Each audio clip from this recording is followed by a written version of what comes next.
Sexy Veggie, le podcast où les fruits et légumes sont mis à nu. La fraise, comment la sublimer dans une tarte à tomber. La tarte aux fraises, c'est le dessert du printemps. Elle se compose traditionnellement d'une pâte sucrée, d'une crème pâtissière aromatisée à la vanille et de fraises fraîches. On vous conseille particulièrement les gariguettes, petites, sucrées et juteuses. Pour conserver toutes les saveurs de ces petits fruits fragiles, il est important de les couper à la dernière minute. Surtout, n'enlevez pas le pédoncule avant le lavage, elle risquerait de se gorger d'eau. Si vous les récoltez dans votre jardin, rincez-les à peine.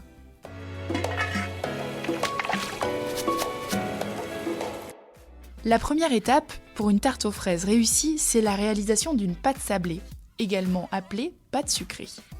Certes, cela ajoute une préparation de plus, mais ça change tout. Une fois pré-cuite et refroidie, vous pourrez ensuite la garnir d'une crème pâtissière à l'aide d'une poche sans douille. Pour aller plus loin, suivez l'astuce de Cyril Lignac.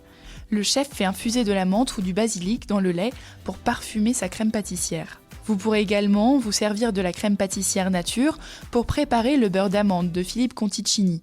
Il suffit alors d'y ajouter de la poudre d'amande, du beurre pommade, du sucre glace et du rhum. Cette recette, qui se marie à merveille avec tous les fruits acidulés, peut être servie crue. Si vous n'aimez pas la crème pâtissière, pensez alors à la crème chantilly. Ajoutez-y un peu de mascarpone pour qu'elle se tienne mieux. Et si vous voulez réaliser une tarte aux fraises light, optez pour le fromage blanc. Disposez ensuite harmonieusement vos fraises préalablement rincées, équeutées et coupées en deux. Pour qu'elles attirent encore plus le regard, badigeonnez-les avec de la confiture de fraises à l'aide d'un pinceau de cuisine.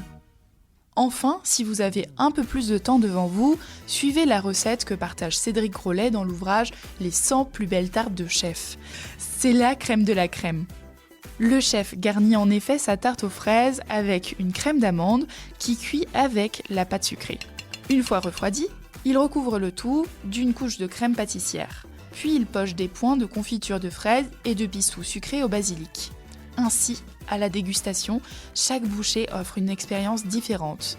Une recette qui se démarque de toutes les tartes que l'on avait dégustées jusque-là.